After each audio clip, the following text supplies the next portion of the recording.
नमस्कार, जय श्री कृष्णा। कैसे हैं आप लोग? मज़ा आ रहा है पढ़ने में?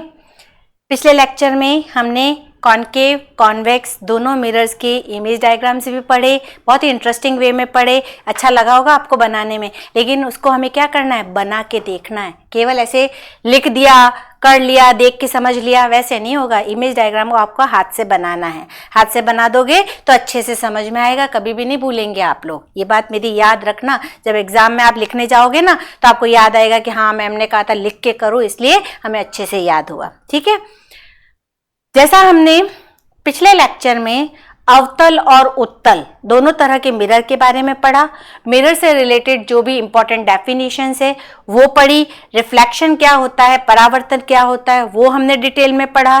अब हमें मिरर से रिलेटेड कुछ न्यूमेरिकल्स पढ़ने हैं। जब हम मिरर के न्यूमेरिकल स्टार्ट करते हैं तो सिर्फ दो फॉर्मूले याद रखने हैं। अगर ये दो फॉर्मूले याद है, साइन कन्वर्जन याद है, तो आप आराम से कोई भी न्यूमेरिकल आए उसको कर सकते हैं। तो पहले मैं आपको जस्ट एक टिप दे देती हूँ कि किसी भी क्वेश्चन को पढ़ के आपको क्या जजमेंट निकालना है, क्या आपको कंसीडर करना है कि ये क्वेश्चन में हमें दे रखा है, तो अब हम इससे स्टार्ट कर सकते हैं। चलिए, सबसे पहले हम थोड़ी सी हिंट पढ़ लेते हैं। किसी भी न्यूमेरिकल को पढ़ने के लिए किस तरह की हिंट यूज ले सकते हैं, उसके बाद हम कुछ 2-3 न्यूमेरिकल्स की प्रैक्टिस करेंगे और फिर उसके बाद मिरर्स के यूजेस क्या है, कौन सी जगह पे कौन सा मिरर काम में लिया जाता है, अवतल कहाँ काम में लिया जाता है, उत्तल कहाँ काम में लिया जाता है, वो पढ़ते हैं। चलिए स्टार्ट करते हैं। सबसे पहले तो हमने जो दो फॉर्मूले पढ़े हैं वो कौन कौन से हैं? मिरर फॉर्मूला है 1/u + 1/v = 1/f। एक फॉर्मूला तो हमें यही यूज लेना है। ठीक है, हर न्यूमेरिकल में यही फॉर्मूला यूज। तीन चीजें हैं, u, v और f। तीन में से कोई दो चीज गिवन होगी और एक चीज हमें निकालनी होगी। दूसरा फॉर्मूला जो हमें यूज करना है m का, वो आएगा, एक तो आता है h'/h और दूसरा आता है -v/u। तो ये सिर्फ दो फॉर्मूले हैं, ये दो फॉर्मूले याद रखने हैं, हर न्यूमेरिकल आराम से हो जाएगा। दूसरी चीज साइन कन्वर्जन याद रखना है। साइन कन्वर्जन क्या कहता है? u ऑलवेज नेगेटिव, u को हमेशा नेगेटिव ही लेना है, चाहे वो कॉनकेव है चाहे कॉन्वेक्स है, u हमेशा ही हमारा नेगेटिव आएगा। v अगर इरेक्ट इमेज है, मतलब वर्चुअल इमेज है, तो v पॉजिटिव आएगा, और अगर हमारी इन्वर्टेड इमेज है तो u नेगेटिव आएगा। अब वो कॉनकेव भी हो सकता है, कॉन्वेक्स भी हो सकता है, इसलिए मैंने जस्ट एक एग्जांपल बताया। सीधी इमेज जो भी है, इरेक्ट इमेज जो भी है, वर्चुअल इमेज जो भी है, वो पॉजिटिव होगी। उल्टी इमेज जो भी है, इन्वर्टेड इमेज जो भी है, वो नेगेटिव होगी। f अगर हमारा कॉनकेव है तो नेगेटिव होगा, कॉन्वेक्स है तो पॉजिटिव होगा। ठीक है, h' क्या है? इमेज की हाइट है। अगर हमारी इमेज सीधी है, इरेक्ट है, तो h' पॉजिटिव होगा।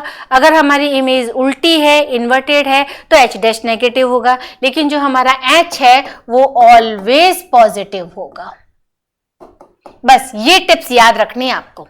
अगर ये टिप्स याद है, कोई भी न्यूमेरिकल आ जाए हम उसको इजीली परफॉर्म कर सकते हैं। सिर्फ हमें समझना क्या है, क्वेश्चन में दे क्या रखा है और हमें निकालना क्या है। अगर क्वेश्चन में आप थोड़ा सा ध्यान से पढ़ेंगे, सब कुछ दे रखा होता है कि आपको क्वेश्चन में ये दे रखा है और आपको निकालना ये है। तो सबसे पहला काम ही यही करना है, क्वेश्चन स्टार्ट करने से पहले गिवन ये है और फाइंड ये करना है, और इस चीज को हमें हमेशा ध्यान में रखना है। ठीक है, स्टार्ट करते हैं हमारा न्यूमेरिकल।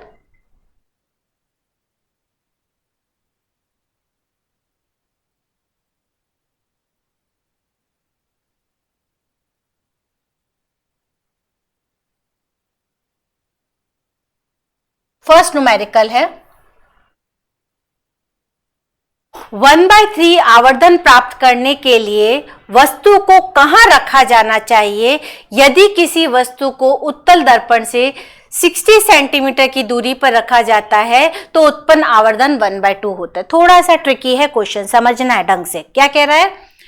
1/3 आवर्धन प्राप्त करने के लिए, मतलब जो ऊपर वाला है वो क्वेश्चन है, नीचे वाली इंफॉर्मेशन है। नीचे जो हमें यदि किसी वस्तु से, ये हमें इंफॉर्मेशन दे रखी है, ये हमें गिवन है, और उससे हमें जो निकालना है वो ऊपर वाला पार्ट है कि 1/3 आवर्धन प्राप्त करने के लिए हम ऑब्जेक्ट को कहाँ रखें। निकालना क्या है हमें, u। सबसे पहले हम लिखते हैं कि हमें गिवन क्या है। गिवन है हमें, जो हमें दे रखा है वो क्या दे रखा है, उत्तल दर्पण से 60 सेंटीमीटर की दूरी पे वस्तु को रखा गया है। वस्तु कितनी होती है, u, और 60 सेंटी पर है। हमने क्या कहा, u हमेशा नेगेटिव होना चाहिए, तो u -60 सेंटीमीटर हो गया। दूसरी क्या चीज दे रखी, आवर्धन 1/2 है, मतलब m हमें दे रखा है 1/2 है। ठीक है, ये दो इंफॉर्मेशन हमें दे रखी है। अब हमारे पास m है, u है, तो अब m का फॉर्मूला यूज लेके हम क्या निकाल सकते हैं, v निकाल सकते हैं। m का फॉर्मूला क्या था, m = था -v/u।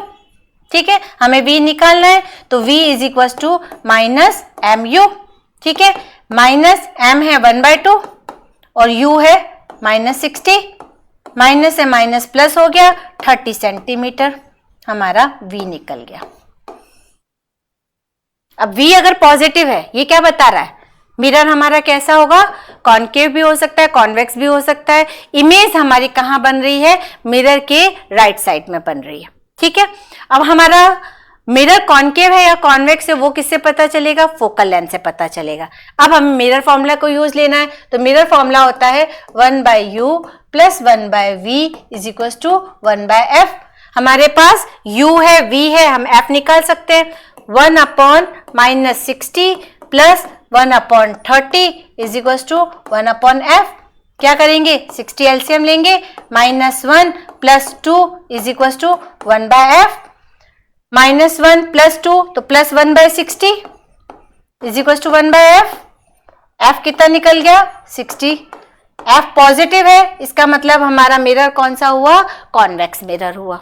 ठीक है, जो दे रखा था उससे इंफॉर्मेशन हमने निकाल ली कि हमारा मिरर कैसा है, कॉन्वेक्स मिरर है। वो तो हमें दे भी रखा था, क्वेश्चन में निकालने की जरूरत नहीं थी, उत्तल दर्पण हमें दे रखा था। ठीक है, यहां तक तो हुआ हमारा फर्स्ट पार्ट। हमने ये बता दिया कि ऑब्जेक्ट हमारा जब यहाँ पर है तो हमारी इमेज यहाँ पे बनी, और जो ऑब्जेक्ट था उसकी आधी बनी, 1/2 m दे रखा था।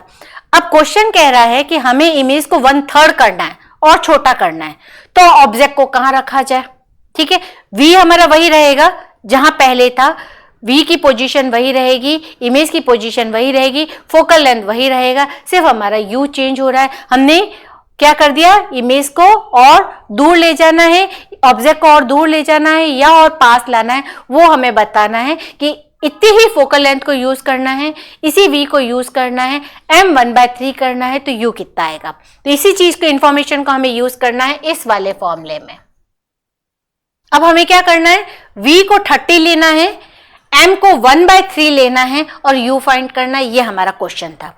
तो ये सारी जो चीज थी ये तो हमने करा नीचे वाले पार्ट से जो हमें गिवन था। ठीक है, और अब हमें जो फाइंड करना है वो करते हैं। तो हमारा m है 1/3, इसको नेक्स्ट पेज पे ले लेते हैं। m है 1/3, v है 60 सेंटीमीटर और हमें फाइंड क्या करना है, u। ठीक है, रखते हैं फॉर्मूले में, m = -v/u, 1/3 = -60/u, u = -60 × 3 -180 centimetre. इतना दूर रखेंगे ऑब्जेक्ट को, तब जाके हमें 1/3 मिलेगी। जो हमारी इमेज 1/2 मिल रही थी, हाफ मिल रही थी, उसकी हमें 1/3 मिल जाएगी। ठीक है, ये हमारा न्यूमेरिकल कंप्लीट होता है। तो हर न्यूमेरिकल में आपको यही करना है, गिवन क्या है वो देखना है, हमें निकालना क्या है वो समझना है। उसके बाद सिर्फ ये दो फॉर्मूले हैं, एक मिरर फॉर्मूला है, एक मैग्निफिकेशन का है, ये लगाना है और जो चीज हमसे पूछी जाए वो कैलकुलेट करनी है। ठीक है, ऐसा ही एक और न्यूमेरिकल लेते हैं हम। नेक्स्ट न्यूमेरिकल,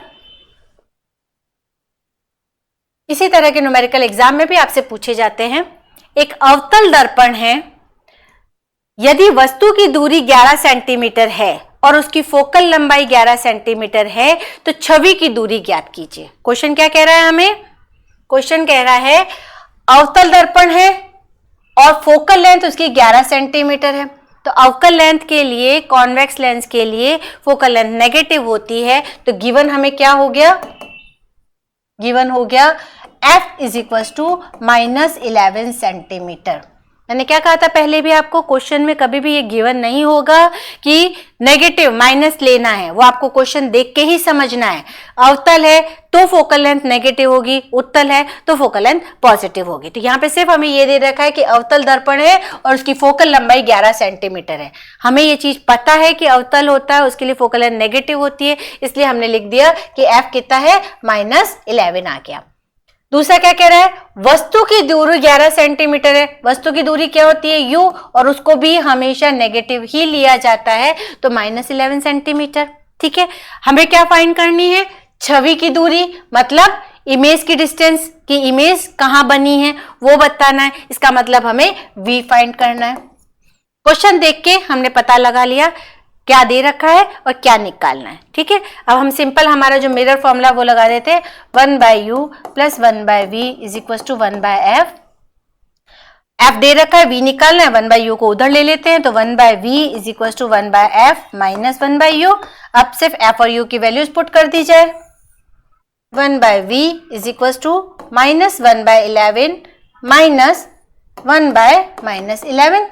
ठीक है, ये माइनस माइनस प्लस हो जाएगा, 1/v इज इक्वल टू -1/11 और माइनस माइनस प्लस 1/11। अब देखिए क्या हो रहा है, दोनों कट रहे हैं, -1/11 और प्लस 1/11 दोनों कट जाएंगे, 1/v इज इक्वल टू 0। और अगर मैं इसको रेसिप्रोकल करूंगी तो v is equal to infinity आ जाएगा। वैसे हम इतना कैलकुलेट कर रहे हैं, लेकिन अगर थोड़ा सा आपने क्वेश्चन को उसी वक्त ढंग से पढ़ा होता, जहां फोकस है वही इमेज है, सॉरी ऑब्जेक्ट है। 11 पर अगर हमारा फोकस है तो 11 पर ही हमारा ऑब्जेक्ट है, मतलब फोकस पर ही हमारा ऑब्जेक्ट रखा है। जब फोकस पर ऑब्जेक्ट होता है तो इमेज कहां बनती है, इंफिनिटी पे बनती है। उल्टा भी होता है, अगर इंफिनिटी पे ऑब्जेक्ट है तो फोकस पर इमेज बनती है, और अगर फोकस पर ऑब्जेक्ट है तो इंफिनिटी पे इमेज बनती है। लेकिन क्योंकि न्यूमेरिकल है, आप वहां पे डायरेक्ट लिख के नहीं आ सकते थे, आपको पूरा डिराइव ही करना पड़ेगा। ठीक है, तो हमारा इमेज कहां बनी, इंफिनिटी पे बन गई। ऑब्जेक्ट हमारा जब फोकस पर है तो इमेज इंफिनिटी पे बन गई। ठीक है, एक और न्यूमेरिकल करते हैं ऐसा ही। कॉन्सेप्ट अगर क्लियर है, किसी भी तरह का न्यूमेरिकल आए हम उसको बहुत आसानी से कर सकते हैं। सिर्फ समझना क्या है कि क्वेश्चन क्या दे रखा है और हमें निकालना क्या है। ये थोड़ा सा और डिफरेंट क्वेश्चन आया। अवतल दर्पण के सामने वस्तु की दूरी इतनी है। पहली बात तो अवतल दर्पण दे रखा है, अवतल दर्पण है तो उसकी फोकल लेंथ कैसी आएगी, नेगेटिव आएगी। फोकस दूरी 16 दे रखी है तो -16 सेंटीमीटर क्वेश्चन में दे रखा है। जो फोकस दूरी है वो 16 सेंटीमीटर है और अवतल दर्पण है तो फोकस कितना बन गया, -16 सेंटीमीटर बन गया। वस्तु की दूरी 32 सेंटीमीटर है तो u -32 सेंटीमीटर हो गया। ये तो हमें गिवन हो गया। निकालना क्या है, बनने वाले स्क्रीनशॉट, स्क्रीनशॉट मतलब जो इमेज बनी उसकी प्रकृति और उसका आकार। प्रकृति मतलब m मैग्निफिकेशन और आकार मतलब उसका साइज। ठीक है, ये थोड़ा सा अलग क्वेश्चन हो गया, जो अभी तक हमने किया उससे थोड़ा सा अलग हो गया। f और u दे रखा है, हमें क्या बताना है, v, मतलब गिवन तो हमें ये है कि f इतना है और u इतना है, और हमें फाइंड क्या करना है, हमें फाइंड करना है v कहाँ है, h डैश कितना है, और इसके अलावा हमें क्या बताना है कि उसका m कितना है, मैग्निफिकेशन कितना। ये तीन चीजें बतानी है। v हमें ये बताएगा कि इमेज कहाँ बनी, h डैश हमें ये बनाएगा कि कितनी बनी, बड़ी बनी, छोटी बनी, किस साइज की बनी, उसका आकार क्या है, और m हमें बताएगा कि उसकी प्रकृति क्या है। ठीक है, चलिए स्टार्ट करते हैं। फॉर्मूले वही दो यूज करने हैं, 1/f is equal to 1/v plus 1/u। हमें v फाइंड करना है तो 1/v is equal to 1/f minus 1/u। Value put कर देते हैं, 1/v कितना है हमारे पास, v तो हमें फाइंड करना है, f है -1/16 माइनस u है -1/32। ठीक है, -1/16 माइनस माइनस प्लस 1/32, एलसीएम लिया 32, 16 2 जा 32, तो यहाँ -2 आ गया और यहाँ 32 से 32 कैंसिल हुआ, 1 आया, -1/32 ये आया 1/v। अगर हम इसका रेसिप्रोकल करें तो v मिल जाएगा -32 सेंटीमीटर। क्या इंफॉर्मेशन मिली?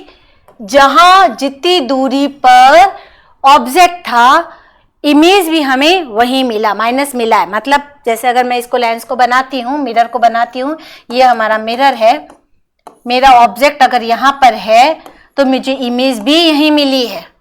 माइनस आ रहा है ना, माइनस आ रहा है मतलब लेफ्ट में ही है, ऑब्जेक्ट भी मेरा लेफ्ट में ही है और इमेज भी मेरी लेफ्ट में ही है और उतनी दूरी पर है। तो यहाँ पे अगर मेरा ऑब्जेक्ट है तो यहीं पे मुझे इमेज मिल गई है। ठीक है, ऐसा किस केस में होता है? जब ऑब्जेक्ट कहां पर होता है? सेंटर ऑफ कर्वेचर पर होता है, सी पर होता है, तब ऐसा होता है कि जहां ऑब्जेक्ट है वही इमेज मिलता है। और उस केस में जो ऑब्जेक्ट का साइज होता है वो उतना ही होता है जितना कि इमेज का है। एच डैश और एच इक्वल आएंगे, हम करके दिखा सकते हैं, इसको करते हैं। एम है हमारा -v/u और ये इक्वल होता है h डैश अपॉन h के। -32 is equal to h dash upon h। 32 से 32 कैंसिल, ये माइनस माइनस प्लस, नीचे minus, h dash upon h, तो h डैश कितना मिल जाएगा? माइनस ऑफ h के। जितना h है, जितना ऑब्जेक्ट की साइज है उतनी ही इमेज की साइज है, लेकिन उल्टी है, इन्वर्टेड है। ठीक है, तो इससे हमने प्रकृति भी बता दी, आकार तो बता ही दिया कि सेम आकार होगा, लेकिन साथ में हमने प्रकृति भी बता दी कि जो इमेज है उसकी प्रकृति कैसी होगी? इन्वर्टेड होगी और रियल होगी, उल्टी होगी और वास्तविक होगी। ठीक है, ये 3 न्यूमेरिकल थे जो सिंपल प्रैक्टिस के लिए थे, जिससे हमें ये पता चलता है कि हम केवल इस इंफॉर्मेशन से उस मिरर के बारे में सब कुछ बता सकते हैं। एग्जाम में भी आपके मिरर से रिलेटेड जब भी न्यूमेरिकल आते हैं तो इसी तरह के न्यूमेरिकल्स आते हैं। अब हम थोड़ा सा ये पढ़ लेते हैं कि इन मिरर के यूजेस क्या हैं, कहाँ किस जगह पे कौन से मिरर को यूज लिया जाता है, हमें बस उसके यूजेस देखने हैं। तो सबसे पहले हम अवतल दर्पण के यूज देख लेते हैं। अवतल दर्पण को कहाँ पे यूज लिया जाता है?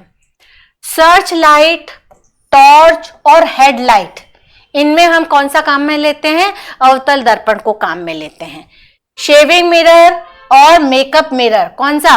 स्ट्रेट वाला नहीं, गोल वाला जो मिरर आता है ना, शेविंग मिरर और मेकअप मिरर, उसमें भी अवतल दर्पण को ही काम में लिया जाता है। सोलर कुकर बहुत ट्रेंड में है आजकल, सोलर कुकर। सोलर एनर्जी को अभी बहुत ज़्यादा प्रमोट किया जा रहा है। गवर्नमेंट, जो मोदी गवर्नमेंट है, वो अभी सोलर एनर्जी को बहुत ज़्यादा प्रमोट कर रही है। सोलर पैनल्स लगाना, सोलर एनर्जी से सोलर एनर्जी को यूज़ करना, सोलर सेल्स बनाना, सोलर कुकर्स बनाना, सोलर सेल्स बनाना और सोलर ड्रायर्स बनाना, अभी सोलर एनर्जी को बहुत ज़्यादा प्रमोट किया जा रहा है।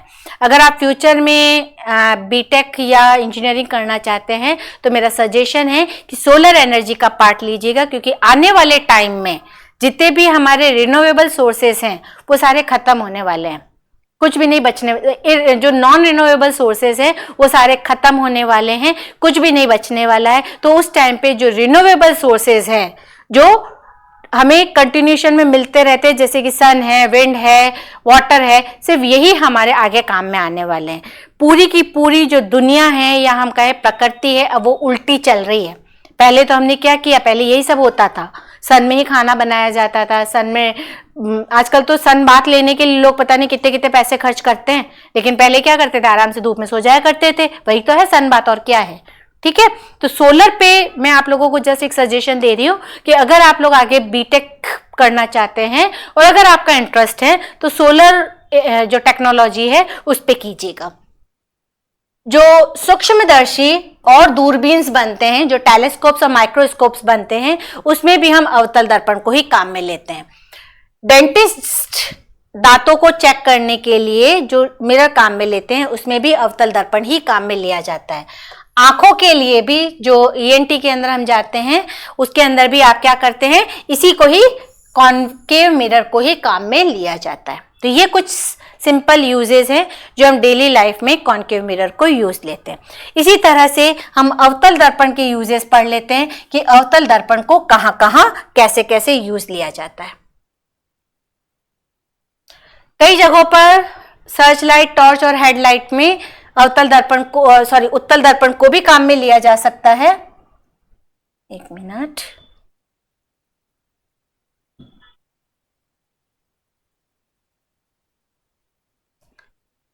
उत्तल दर्पण कहां कहां यूज लिए जाते हैं? जो आपके कार में रियर व्यू मिरर होता है, मतलब जो आपके कार में या टू व्हीलर में जो आगे का मिरर होता है वो हमारा हमेशा कौन सा होता है? उत्तल दर्पण होता है, इसको रियर व्यू मिरर कहा जाता है। इसी तरह से जो साइड व्यू मिरर होते हैं, कार में जो साइड के लगते हैं, एक तो आगे लगता है ऊपर की तरफ और एक दो साइड में लगे हुए होते हैं, तो जो साइड वाले मिरर्स हैं उसमें भी हम उत्तल दर्पण ही काम में लेते हैं। जो हमारे सीसीटीवी कैमरास होते हैं, सुरक्षा कैमरा होता है, उसमें भी उत्तल दर्पण को ही काम में लिया जाता है। और स्ट्रीट लाइट में जो सड़कों पे रोड लाइट्स लगाई जाती है उसमें भी उत्तल दर्पण को ही काम में लिया जाता है। तो हमने मिरर से रिलेटेड जितनी भी चीजें थी वो सब पढ़ ली। मिरर के टाइप्स पढ़ लिए, मिरर किस तरह की इमेजेस फॉर्म करते हैं वो पढ़ लिया, मिरर फॉर्मूला डिराइव कर लिया, मिरर्स के यूजेस कहाँ कहाँ हैं वो पढ़ लिए, उससे रिलेटेड न्यूमेरिकल्स कैसे आते हैं वो सब पढ़ लिए। अब हमें जो आगे पढ़ना है वो है लाइट का दूसरा फिनोमिना, जिसको हम पढ़ेंगे अगले लेक्चर में इसी इंटरेस्टिंग वे में। बने रहिए हमारे साथ इसी चैनल पर और चैनल को सब्सक्राइब जरूर करिए। Thank you.